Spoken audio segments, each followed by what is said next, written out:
Bismillahirrahmanirrahim. Assalamualaikum warahmatullahi wabarakatuh. Baiklah teman-teman, pada kesempatan kali ini saya kembali akan menceritakan sebuah kisah misteri. Kisah misteri kali ini berdasarkan pengalaman nyata seorang teman yang bernama Refti. Baiklah, kita langsung saja ke ceritanya. Perkenalkan, namaku Refti, umurku 27 tahun. Peristiwa seram yang aku alami terjadi 7 tahun yang lalu ketika umurku masih 20 tahun. Begini ceritanya. Waktu itu tahun 2015. Ketika itu aku tinggal di Malang di rumah Tante Mei. Tante Mei adalah adik bapakku yang nomor 4 dari 7 bersaudara. Beliau tinggal di Malang karena memang bersama suaminya punya usaha di kota Apel itu. Suami Tante Mei, Om Roy, lebih sering keluar kota dalam rangka mengurus bisnis yang digelutinya. Jadi, praktis hanya ada aku, Tante Mei, dan Rifka, anak laki-laki Tante Mei, beserta 3 orang asisten yang membantu mengurus rumah dan segala keperluannya. Iya, hanya kami berenam yang tinggal di rumah besar dan mewah ini. Rumah 2 lantai memiliki 8 kamar yang besar, serta dihiasi perabotan mahal yang mengisi setiap sudut ruangan. Rumah ini juga berdiri di atas tanah yang sangat luas, nyaris 1 hektar. Karena itulah halaman dan pekarangan yang dimiliki jadi sangat luas juga. Kolam renang besar menghiasi halaman belakang. Panas matahari tak gampang menembus sampai ke permukaan air karena beberapa pohon besar dan rindang berdiri di sekelilingnya. Jadinya, aku yang hanya seorang putri dari pemilik warung kelontongan di Jogja, jadi seperti tinggal di istana raja. Lalu, kenapa aku bisa tinggal di rumah itu? Kenapa bisa tinggal di rumah keluarga Tante Mei? Begini ceritanya. Setelah lulus SMA di Jogja, aku sempat menganggur hampir selama 1 tahun. Kenapa aku nggak kuliah? Karena bapakku belum cukup punya uang untuk biaya kuliah, dan aku bisa mengerti tentang hal itu. Ya sudah, tinggal di Malang saja, biar tante dan om yang membiayai kuliah kamu. Hitung-hitung sambil menemani tante di rumah, supaya jadi agak ramai kalau ada kamu. Begitu ucapan Tante Mei ketika aku datang berkunjung dan mengetahui kalau aku menganggur setelah lulus sekolah. Aku sungguh senang mendengarnya. Kebaikan Tante Mei bisa jadi merupakan jalan keluar dari keinginanku untuk kuliah. Ya sudah, singkat kata, bapak dan ibu setuju aku berangkat ke Malang dan tinggal di rumah Tante Mei. Hingga akhirnya sekitar tahun 2015 aku memulai hidup di kota Malang, kota besar yang sama sekali belum pernah aku kunjungi sebelumnya. Sebelumnya, aku akan bercerita sedikit tentang keluarga Tante Mei. Yang aku ingat, Tante Mei dan Om Roy menikah pada pertengahan tahun 90-an. Sebelumnya, mereka adalah teman sekolah. Pernikahan mereka dikaruniai 2 orang anak, Mala dan Rifka. Mala adalah anak pertama perempuan.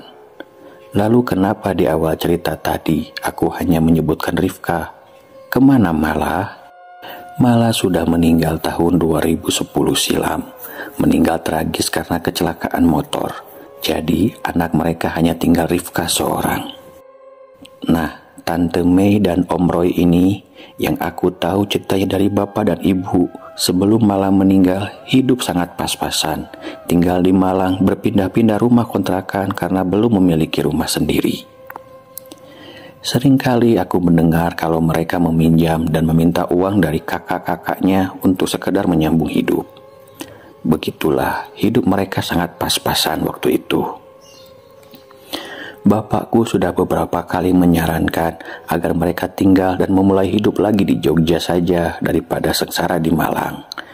Tapi mereka nggak mau, tetap bersikukuh ingin hidup di Malang. Sampai akhirnya kabar duka itu datang. Mereka mengabarkan kalau Mala meninggal kecelakaan. Keluarga besar kami sangat sedih dan kehilangan. Mala, anak yang pintar dan menyenangkan, akrab dengan keluarga. Tetapi sepeninggal Mala, aku dengar kalau Tante Mei dan Om Roy hidupnya secara perlahan mulai membaik. Kata bapak, usaha yang mereka rintis mulai banyak membuahkan hasil. Pelan-pelan mereka bisa melunasi utang-utang dari keluarga maupun orang lain. Yang sebelumnya mereka selalu meminta atau meminjam uang, kini mereka mulai bisa memberi dan membantu keluarga lainnya. Sampai akhirnya pada tahun 2013 mereka akhirnya mampu memiliki rumah sendiri. Waktu itu rumahnya bukanlah rumah mewah yang aku ceritakan di awal tadi.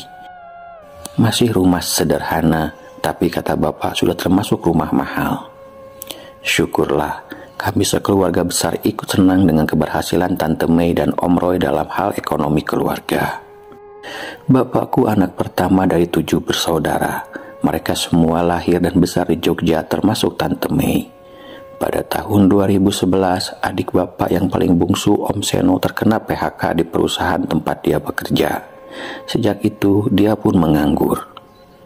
Ya sudah, Seno ikut aku ke Malang saja, bantu usaha kami, bantu pekerjaan Mas Roy daripada nganggur di Jogja.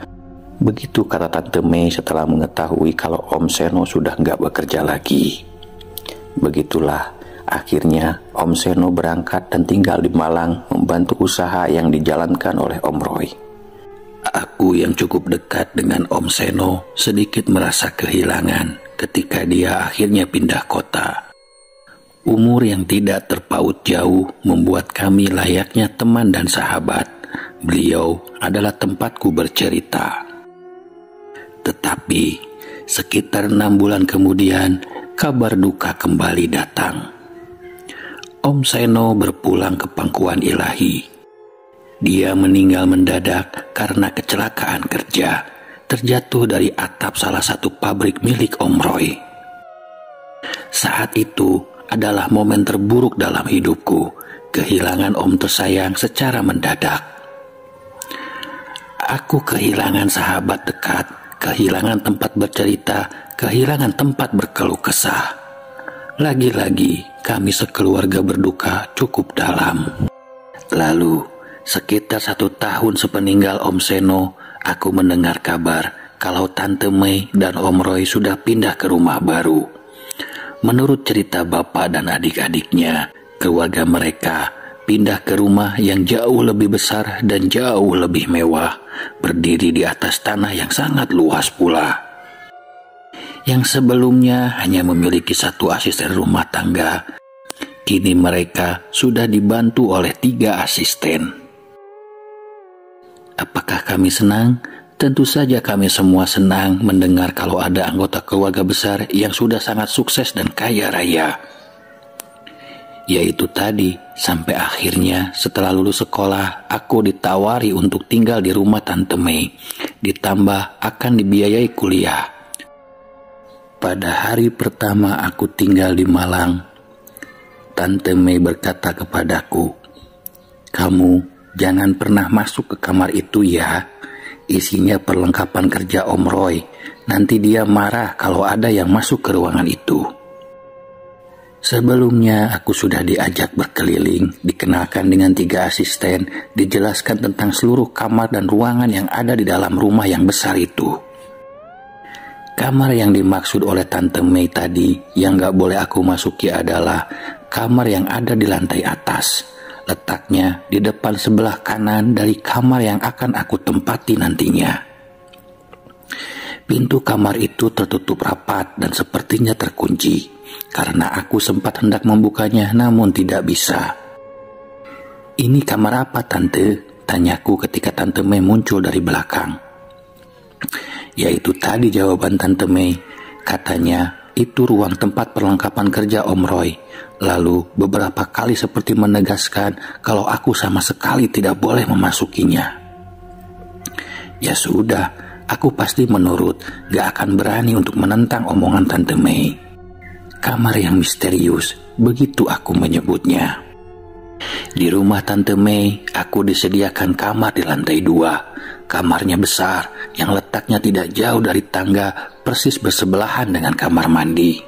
Di dalam kamar sudah tersedia perabotan mahal, tempat tidur empuk dan nyaman, lemari besar tapi tanpa TV. Kamar yang sangat mewah menurutku. Oh iya, kunci pintu kamar kamu kayaknya masih rusak deh. Tante belum sempat untuk menghubungi tukang untuk memperbaikinya. Tante selalu lupa. Begitu kata Tante Mei ketika kami sedang di meja makan. Benar adanya, pintu kamarku kuncinya memang rusak. Bisa tertutup tapi tidak bisa dikunci. Ya sudah, gak apalah. Toh di rumah ini terbilang aman. Lagi pula, aku terkesan tidak sopan kalau selalu mengunci pintu kamar. Hari pertama dihabiskan dengan berkenalan dengan lingkungan rumah serta penghuni lainnya. Hingga tidak terasa, akhirnya malam pun tiba. Aku bersama Tante Mei dan Rifka bersantap makan malam di meja makan. Bermacam makanan lezat tersaji di atas meja marmer besar yang aku yakin pasti harganya sangat mahal. Persis di tengah ruangan bergantung lampu kristal besar menerangi seisi ruang makan. Sampai pada saat itu, aku belum juga berhenti terkagum-kagum dengan segala harta di rumah yang dimiliki oleh Tante Mei dan Om Roy. Benar-benar seperti istana dengan perabotan layaknya untuk raja dan ratu.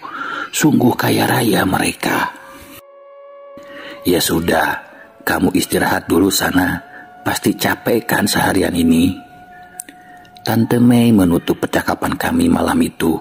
Setelah itu kami masuk ke kamar masing-masing. Oh iya, aku sendirian di lantai 2. Tidak ada lagi yang menempatinya selain aku.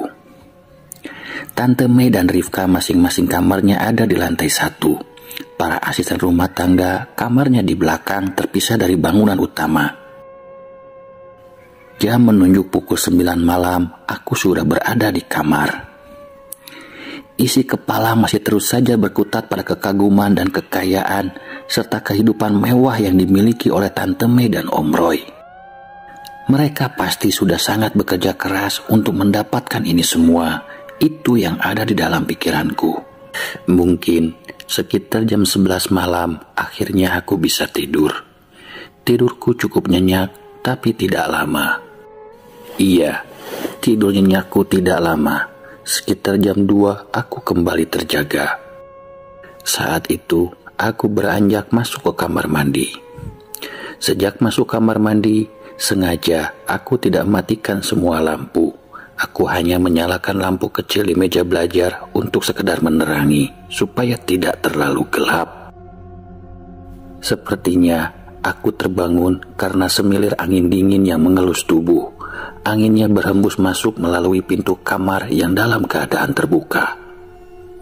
Pintu kamar terbuka? Iya, aku juga heran. Kok pintu kamar bisa terbuka? Walaupun yang terbuka hanya setengah.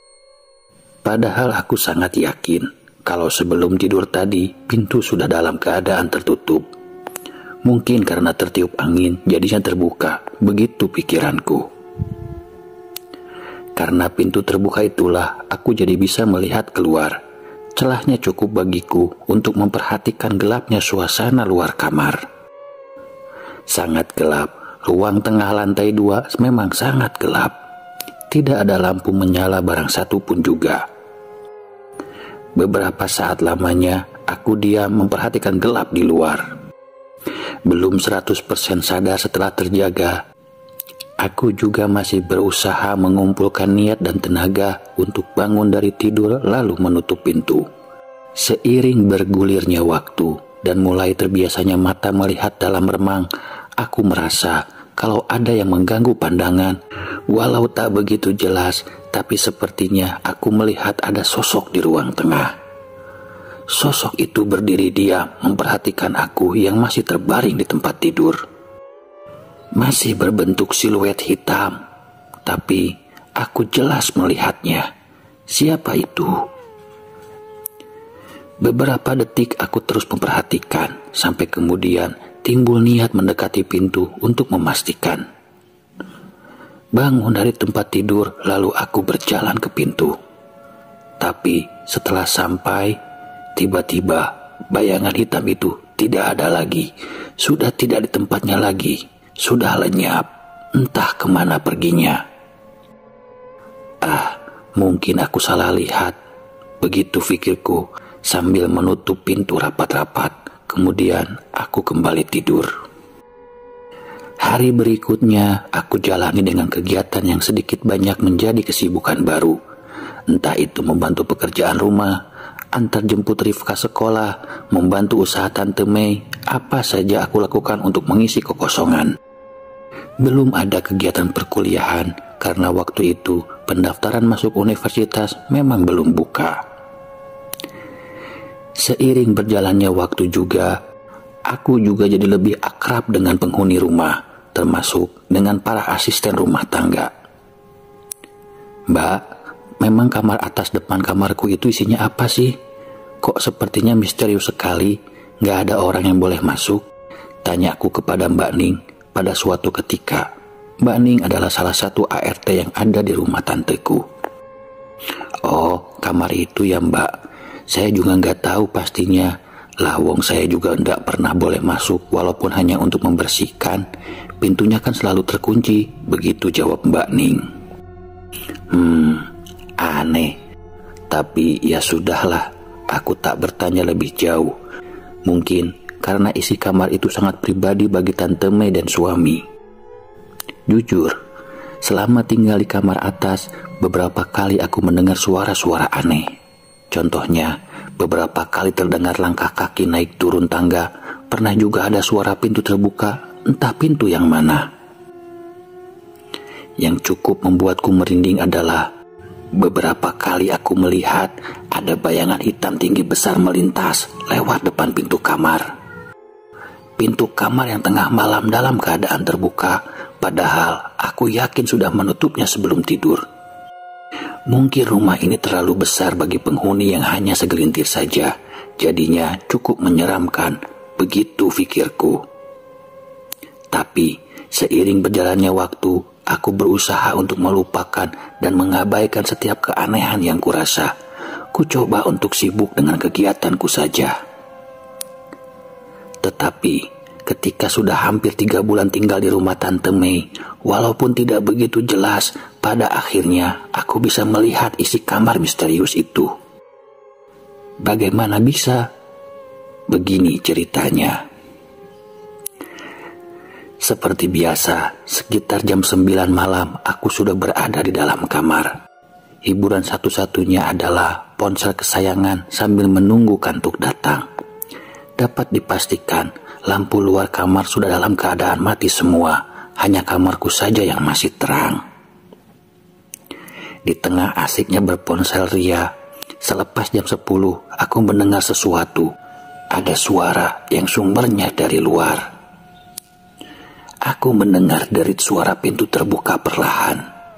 Saat itu, aku belum tahu pintu manakah itu karena ada 4 kamar di lantai atas. Mungkin terbuka tertiup angin, begitu pikirku dalam hati. Tapi tiba-tiba terdengar suara lagi. Kali ini sepertinya suara pintu tertutup. Siapa yang keluar masuk salah satu kamar? Entahlah. Setelah itu, aku memutuskan untuk mematikan lampu besar dan membiarkan lampu kecil tetap menyala seperti biasanya. Kamar jadi temaram.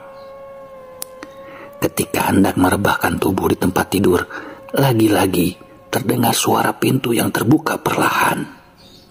Saat itulah timbul rasa penasaran.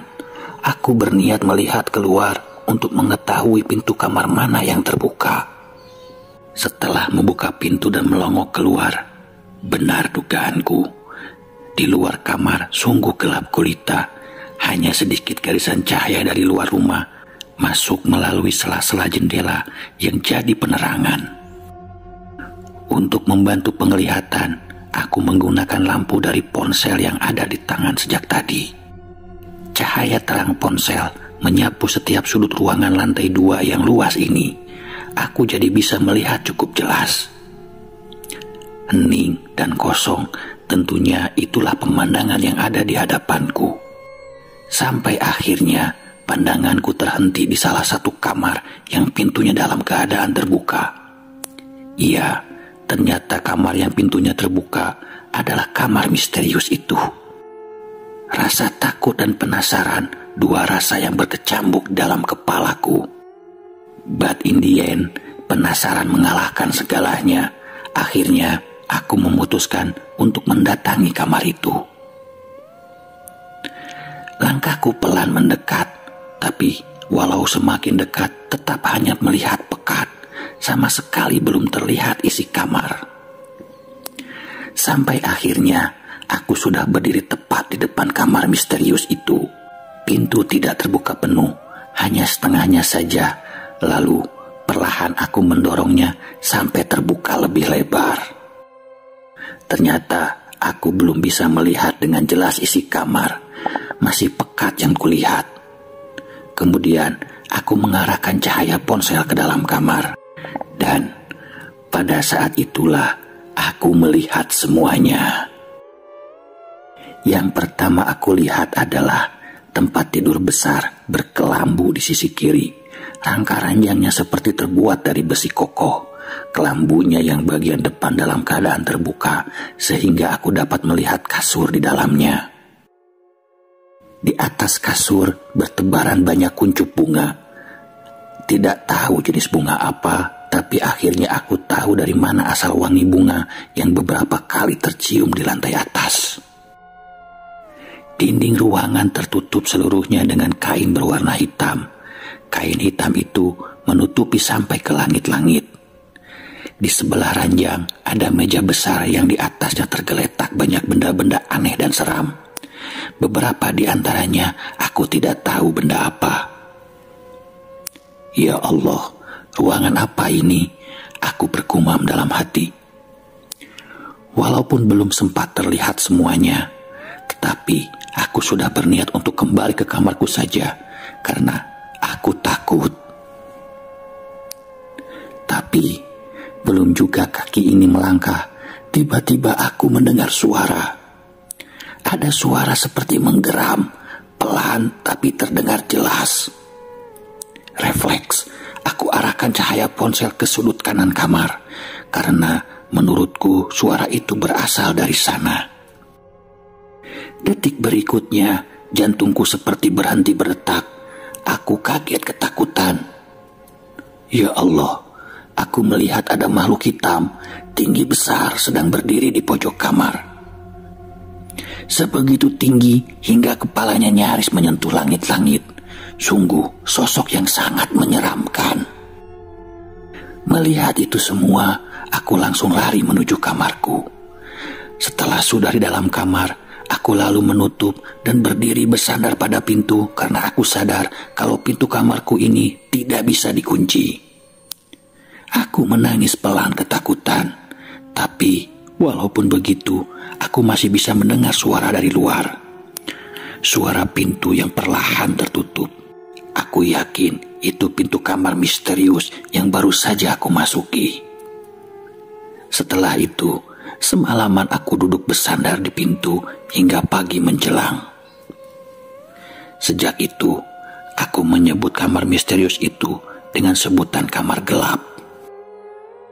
Hari-hari berlalu, aku terus jalani hidup di rumah Tante Mei. Tante Mei memenuhi janjinya untuk membiayai kuliahku. Sekitar bulan Agustus, aku sudah mulai berkuliah. Tapi, semua kejadian seram di rumah itu tetap aku rasakan. Itu yang membuatku sangat tidak betah. Ditambah, entah sudah 2 atau 3 kali aku mengalami mimpi aneh yang menyeramkan. Di mimpi itu, aku didatangi makhluk tinggi besar yang sering aku lihat bergentayangan di dalam rumah dan kamar gelap tadi. Sosok makhluk itu sungguh sangat menyeramkan. Aku tidak mampu untuk menggambarkannya. Di dalam mimpi, ketika makhluk itu datang, tubuhku sama sekali tidak bisa bergerak. Aku hanya bisa menangis. Kemudian dia meraih tanganku, menyeretku, menarik tubuhku dengan kasar. Lagi-lagi aku hanya bisa berteriak dalam diam, amat sangat ketakutan. Lalu akhirnya kami seperti berada di tepi jurang yang sangat dalam sampai aku tak bisa melihat dasarnya. Tiba-tiba makhluk menyeramkan itu mengangkat tubuhku lalu melemparku ke dalam jurang. Di saat inilah biasanya aku terbangun dari tidur, tersengal-sengal, berkeringat, lalu menangis sejadi-jadinya. Beberapa kali aku bercerita kepada bapak dan ibu tentang semua yang aku alami di rumah ini melalui sambungan telepon. Mereka hanya bisa menenangkan, meminta aku untuk kembali ke niat awal, yaitu berkuliah dan jangan pedulikan hal-hal lainnya. Untuk sementara, aku berusaha untuk turuti omongan orang tuaku, berusaha untuk kuat menghadapi semuanya. Ya, hanya sementara saja. Masih lekat dalam ingatanku, waktu itu, suatu hari di bulan November, hanya beberapa hari setelah hari ulang tahunku, sepulang kuliah sekitar jam 5 sore, aku sampai di rumah. Ternyata Tante Mei dan Rifka sedang tidak ada di rumah, hanya ada 3 ART. Pada kemana Mbak? Tanyaku ke Mbak Ning. Tadi jam 3 berangkat ke Surabaya Mbak. Rifka pengen jalan-jalan katanya, pulangnya besok sore, jawab Mbak Ning. Jalan-jalan, kenapa mendadak? Kok nggak bilang-bilang? Ya sudahlah pikirku, mungkin mereka ada acara mendadak. Yang pasti, aku harus bersiap sendirian di rumah ini, di rumah besar ini semalaman. Singkat kata, malam pun tiba. Karena sendirian, setelah makan, aku langsung masuk kamar walaupun masih jam 7:30. Rumah semakin sepi dan hening. Biasanya terdengar suara TV atau percakapan Tante Mei dan Rifka. Kali ini tidak ada suara sama sekali. Rumah besar ini sangat terasa kosong dan hampa. Malam semakin larut. Sekitar jam 10, rasa kantuk mulai datang menyerangku. Aku yang seharian sudah sangat lelah karena banyak berkegiatan, akhirnya menyerah lalu tertidur lelap. Tapi tidak berapa lama, jam 1 tengah malam, aku terjaga. Lagi-lagi hembusan angin dingin menerpa tubuh dan membangunkanku. Aku langsung memperhatikan pintu kamar, dan benar dugaanku, pintu dalam keadaan terbuka, lagi-lagi seperti itu. Setelah sekian banyak peristiwa yang sudah aku alami di rumah ini, aku jadi tidak berpikir panjang untuk langsung bangkit dari tidur, berniat untuk menutup pintu. Aku tidak mau buang-buang waktu, tidak mau menunggu sampai ada sesuatu yang seram lagi terjadi. Tapi ketika aku sudah berada di dekat pintu dan hendak menutupnya, duk, duk, duk, duk, duk, tiba-tiba aku mendengar suara seperti itu. Terkaanku, itu adalah suara pijakan kaki yang menyentuh ubin lantai, suara kaki yang sedang melangkah berjalan. Aku terus diam berdiri, menajamkan pendengaran, coba menebak dari mana suara itu berasal. Dari lantai bawah, aku yakin kalau suara itu berasal dari bawah. Entah apa yang ada di pikiranku, aku berjalan pelan menuju teras dalam lantai 2. Dari situ, aku dapat melihat situasi di lantai 1. Duk, duk, duk, duk, duk. Suara itu masih saja terdengar. Sementara aku masih berdiri di pinggir pagar teras memperhatikan ke bawah. Awalnya aku belum melihat apa-apa karena rumah dalam keadaan gelap gulita. Hanya sedikit cahaya yang masuk dari luar. Tapi setelah mata sudah terbiasa melihat dalam gelap, akhirnya aku melihat sesuatu. Aku melihat si empunya suara langkah kaki itu. Sosok makhluk tinggi besar menyeramkan. Dia berjalan menyusuri lantai 1. Melangkah pelan menuju tangga. tangga besar menuju lantai atas, tempat di mana aku sedang berada. Seketika itu juga tubuhku merinding. Aku ketakutan. Tapi walaupun begitu, aku masih saja diam terpaku memperhatikan semuanya. Melihat makhluk menyeramkan itu yang akhirnya sampai juga di depan tangga lalu menaikinya. Dia menuju ke arahku, terus berjalan pelan melangkahkan kakinya di anak tangga satu persatu. Seperti tersadar, lalu aku melangkah mundur, perlahan mendekat ke pintu kamar lalu memasukinya. Di dalam, aku langsung menutup pintu rapat-rapat, lalu berlari menuju tempat tidur, menaikinya, kemudian duduk meringkuk di tempat paling sudut. Aku sangat-sangat ketakutan saat itu, berharap makhluk menyeramkan itu tidak akan masuk. Tapi harapan tinggal harapan, karena aku melihat gagang pintu bergerak-gerak sendiri. Ada yang sedang berusaha untuk membukanya dari luar. Dan benar saja, karena beberapa detik kemudian, perlahan pintu mulai terbuka. Di sini aku mulai menangis, tapi tidak mampu berteriak. Ketika pintu sudah terbuka lebar, akhirnya aku melihat sosok makhluk tinggi besar itu. Dia berdiri diam memperhatikan. Aku terpaku, tubuhku kaku. Kemudian dia melangkah masuk. Pada saat inilah aku dapat melihat bentuknya dengan jelas. Ia sangat-sangat menyeramkan, sampai aku tidak mampu menggambarkannya. Lalu sosok itu terus mendekat dan semakin mendekat. Seperti mimpi buruk yang jadi nyata, yang kini aku rasakan semuanya. Akhirnya, dia sudah benar-benar berdiri di samping tempat tidur. Aku hanya bisa menunduk sambil terus menangis. Tapi, tiba-tiba ponselku berdering. Ponsel yang aku letakkan di atas tempat tidur di samping bantal. Jadi, tidak susah bagiku untuk meraihnya. Sambil menunduk, aku menerima panggilan telepon itu. "Nak, kamu belum tidur? Kok perasaan ibu tidak enak ya? Dari tadi ibu tidak bisa tidur. Apakah kamu baik-baik saja, Nak?" Aku mendengar suara ibu di ujung sambungan telepon. Semakin menjadi-jadilah aku menangis. "Bu, aku takut. Aku gak tahan, Bu. Aku pengen pulang saja. Aku takut, Bu." Sambil menangis, aku bilang seperti itu sambil terus menundukkan wajah. "Iya, Nak, kamu pulang saja ya. Kamu pulang." Begitu jawab ibu. Aku terus menangis sambil menceritakan apa yang pernah aku alami dan apa yang sedang berusaha aku lewati malam itu. Syukurlah, setelah itu aku akhirnya berani untuk mengangkat wajah dan melihat seisi kamar. Ternyata makhluk seram itu sudah pergi, tidak ada di kamarku lagi. Aku langsung berdiri lalu menutup pintu.